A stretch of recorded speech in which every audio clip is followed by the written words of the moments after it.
Hello viewers, நம்ம வீட்டில் இருக்க பொருட்களை வச்சு எப்படி நம்ம இன்னைக்கு ருசியான மீன் குழம்பு செய்கிறது அப்படிங்கிறத பார்க்கலாம். அதுக்கு தேவையான பொருட்கள் என்னென்ன அப்படிங்கிறத பார்க்கலாம். அரைக்கிறதுக்கும் தாளிக்கிறதுக்கும் தேவையான பொருட்கள். ஸோ ஃபர்ஸ்ட் இங்கே கிளாத்தி மீன் 1 கிலோ எடுத்து வச்சுருக்கோம். அதுக்கு பார்த்தீங்கன்னா அரைக்கிறதுக்கு இந்த கப் அளவுக்கு தேங்காய் துருவுனது, அதுக்கப்புறம் இந்த அளவுக்கு புளி, சின்ன தக்காளினா ஒரு 7 தக்காளி, மஞ்சத்தூள், மிளகாத்தூள், சாம்பார் பொடி. ஸோ இதெல்லாம் அரைக்க தேவையானது. தாளிக்க தேங்காய் எண்ணெய், அதுக்கப்புறம் கடுகு, சீரகம், சோம்பு, வெந்தயம், கருவேப்பிலை, கொத்தமல்லி தழை, பொடியாக நறுக்குன்னு சின்ன வெங்காயம், இதெல்லாம் தாளிக்கிறதுக்கு. அதுக்கப்புறம் கொஞ்சம் இஞ்சி பூண்டு பேஸ்ட். தேங்காய் எண்ணெய்க்கு பதிலாக நம்ம நல்லெண்ணெயும் யூஸ் பண்ணிக்கலாம். ஸோ ஃபர்ஸ்ட் அரைக்கிறதுக்கு தேங்காய் எடுத்து போட்டுக்கலாம்.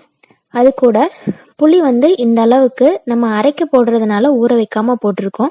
அப்படி இல்லை அப்படின்னா இது கூட இன்னும் கொஞ்சம் அளவு சேர்த்தி அதை ஊற வச்சு நீங்கள் கரைச்சி கூட குழம்புக்கு ஊற்றிக்கலாம். ஸோ புளிப்புக்காக தக்காளி நம்ம சேர்த்தியிருக்கோம். இது கூட சாம்பார் பொடி. சாம்பார் பொடியிலேயே நம்ம கொத்தமல்லி இது எல்லாமே அரைச்சி வச்சுருப்போம் இல்லையா, அதனால டைரெக்டாகவே நம்ம சாம்பார் பொடியை யூஸ் பண்ணிக்கலாம். அது கூட காரத்துக்கு இன்னும் கொஞ்சம் மிளகாத்தூள், அதுக்கப்புறம் கொஞ்சம் மஞ்சத்தூள். இதை இந்த மாதிரி நல்லா கிரைண்ட் பண்ணி பேஸ்டாட்டம் எடுத்துக்கணும். அதுக்கப்புறமா ஒரு வடை சட்டியில் தேங்காய் எண்ணெய் இல்லைன்னா நல்லெண்ணெயை ஊற்றிக்கலாம்.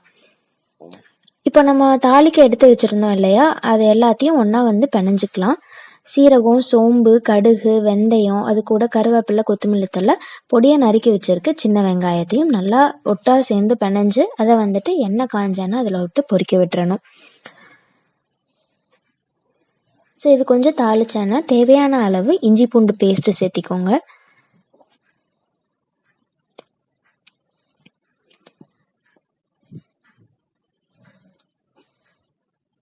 இது நல்லா தாளிச்சதுக்கு அப்புறமா இது கூட நம்ம அரைச்சி வச்சிருக்கோம் இல்லையா, அந்த பேஸ்ட்டை ஊற்றி நல்லா கொதிக்கிறதுக்கு கொஞ்சம் தண்ணியும் சேர்த்தி வணக்கி விட்டுருங்க. கடைசியில் இது நம்ம கொதிச்சு இறக்கறதுக்கு ஒரு 5 நிமிஷத்துக்கு முன்னாடி மீன் போட்டோம்னா போதும். இப்போ தேவையான அளவு கல்லுப்பு சேர்த்திருக்கு. ஸோ இப்போ இது நம்ம இறக்கறதுக்கு ஒரு 5 மினிட்ஸ்க்கு முன்னாடி இந்த ஸ்டேஜில் இருக்குது.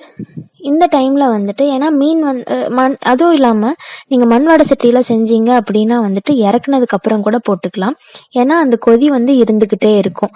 முன்னாடியே போட்டோம் அப்படின்னா அப்போ என்ன ஆகும்னா மீன் பீஸ் கரைஞ்சிரும். ஸோ இறக்குறதுக்கு ஒரு 5 நிமிஷத்துக்கு முன்னாடி போடுங்க. மண் சட்டியாக இருந்தால் இறக்குனதுக்கப்புறம் கூட போட்டுக்கலாம். இங்கே நாங்கள் அடுப்பு ஆஃப் பண்ணிட்டு தான் போட்டிருக்கோம். போட்டு இதை அப்படியே மூடி வச்சுட்டிங்கன்னா 5 நிமிஷத்தில் சூட்டில் வெந்துடும். எப்போவுமே மீன் குழம்பு பழசாக ஆகாத ரொம்ப டேஸ்ட் நல்லா இருக்குங்க. நீங்களும் இதே மாதிரி ட்ரை பண்ணி பாருங்கள். உங்களுக்கு இந்த வீடியோ பிடிச்சிருந்தது அப்படின்னா லைக் பண்ணுங்கள், ஷேர் பண்ணுங்கள், கமெண்ட் பண்ணுங்கள். மறக்காமல் சேனலை சப்ஸ்கிரைப் பண்ணுங்கள்.